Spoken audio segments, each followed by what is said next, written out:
In April of 1939, Frank Whittle, inventor of the turbojet engine, made a visit to the Gloster Aircraft Company.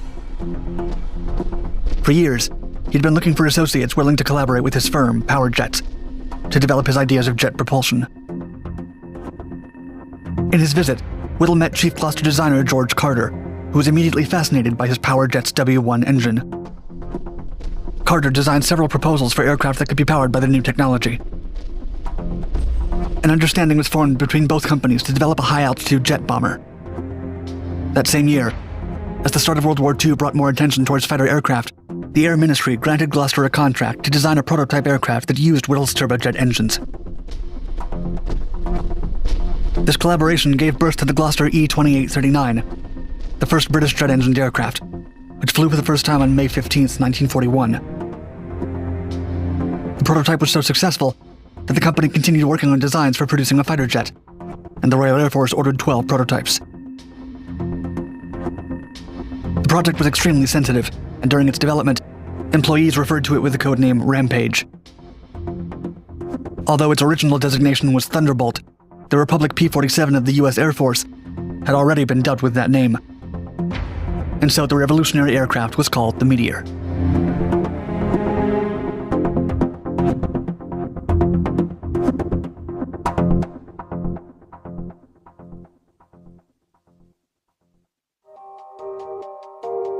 The new jet-powered fighter went through a long period of development and several prototypes.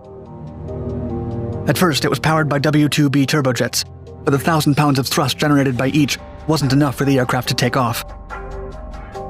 Despite this obstacle, the Royal Air Force ordered 100 aircraft. The Meteor finally became airborne on March 5, 1943, thanks to a pair of Halford H-1 jet engines. But due to low flight endurance, only 2 prototypes got to fly in that configuration. Another model, powered by the engines produced by Whittle, flew on June 12, 1943, crashed during takeoff less than a year later. 8 prototypes later, the Rolls-Royce W2B-23 Welland engines were selected for production. They produced 1,700 pounds of thrust each. The Gloster Meteor was born as a single-seat, all-metal straight-wing jet with a high tailplane. Because the thrust capability of engines was very limited at the time, the aircraft needed an engine mounted on each wing to help it reach its performance objectives. As was standard on all jet fighters after it, the Meteor also had a tricycle landing gear. Mounted on the nose of the plane were 4 20mm Hispano cannons. Under the wings, it could also fit up to 16-foot by 3-foot high-explosive rockets. The Gloster Meteor had an outstanding climb performance. It had a sea level rate of climb of 7,500 feet per minute, and could reach an altitude of 30,000 feet in 5 minutes. It also had a service ceiling of 34,000 feet.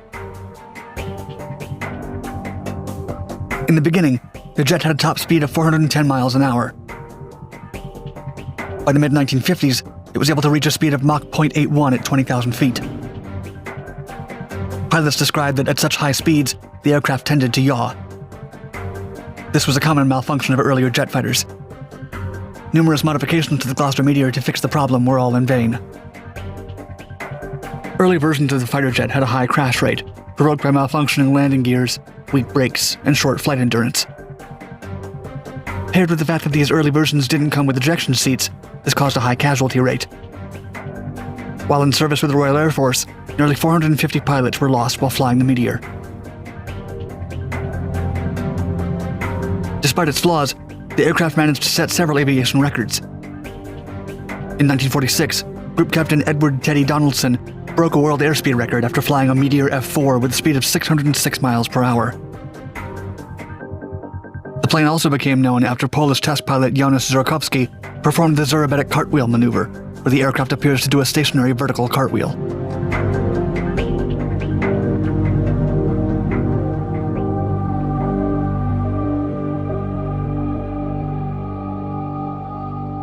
Air combat in World War II was dominated by propeller-driven aircraft.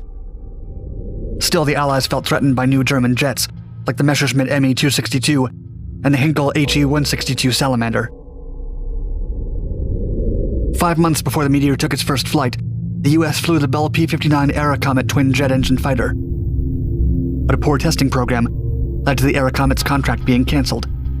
making the Meteor the only jet of the Allies to participate in World War II. The Meteor entered the force on June 1, 1944, almost at the exact same time as the Me-262, which is widely considered the first operational jet fighter in the world. The design of the Meteor was more attractive than that of the Me-262. Still, in general, the Luftwaffe aircraft was considered superior in performance. The Meteor became the first jet aircraft of the Royal Air Force. On July 12, 1944, the 616th Squadron received their first Meteors as a replacement for their Supermarine Spitfire 7 piston-powered fighters.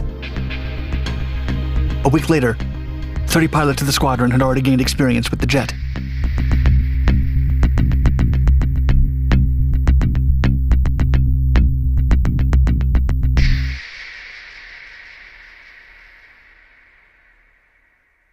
The jet wasn't immediately deployed to Europe because the Royal Air Force didn't think it would impress the German Luftwaffe.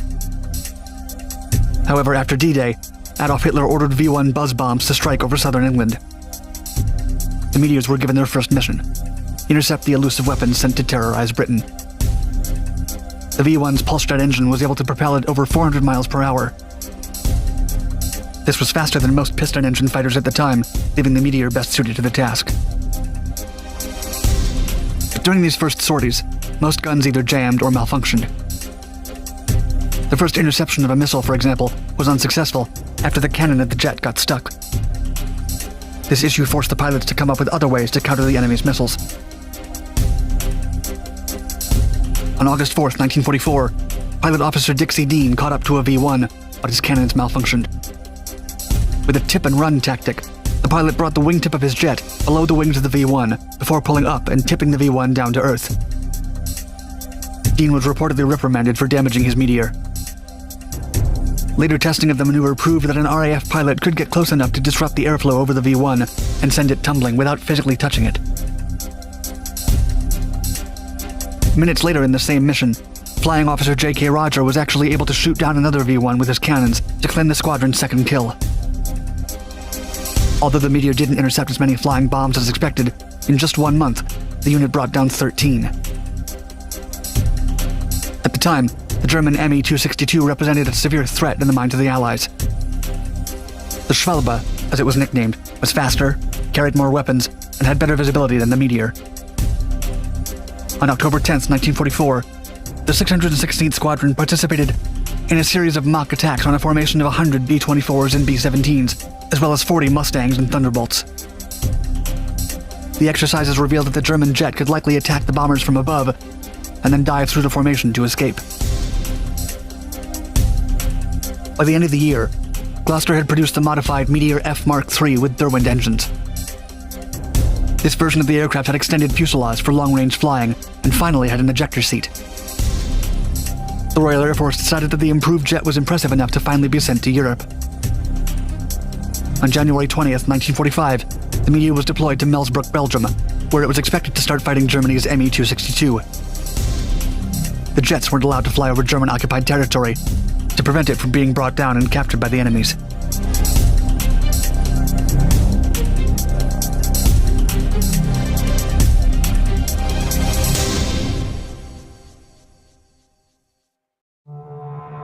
In the following months, the squadron was moved to different cities around Holland, where they carried out ground attacks and armed reconnaissance missions. Unfortunately for the eager pilots, there was no jet-to-jet fighting during the war. Once, a flight of Meteors encountered a group of Focke-Wulf FW-190s, but they abandoned the attack. Another time, a force of Arado AR-234 jet bombers attacked the squadron's airfield, but it didn't end in battle. And although the much-anticipated clash with the Me-262 never happened, the Meteor F Mark III became the standard daytime interceptor of the Royal Air Force until 1947. Then it was replaced by the F Mark IV, an improved version of the Meteor, with more powerful Rolls-Royce engines. The aircraft had so much increased power that its wings had to be changed for shorter and stronger ones, which could cope with the high speeds it reached. The jet remained in the RAF after World War II. 1,090 new Meteors entered service in case of a Soviet bomber attack. In 1955, the Meteor was replaced with more modern planes like the Hawker Hunter, but the aircraft kept flying until 1977. 3,875 Meteors were built, more than any other British aircraft of the era, and 890 were lost in service. Over 1,000 Meteor 4s were exported to 15 countries, where they served with great success. In 1947, Argentina became the first country outside of Britain to operate the aircraft. The Meteor saw action in 2 revolts inside the country, and remained in service until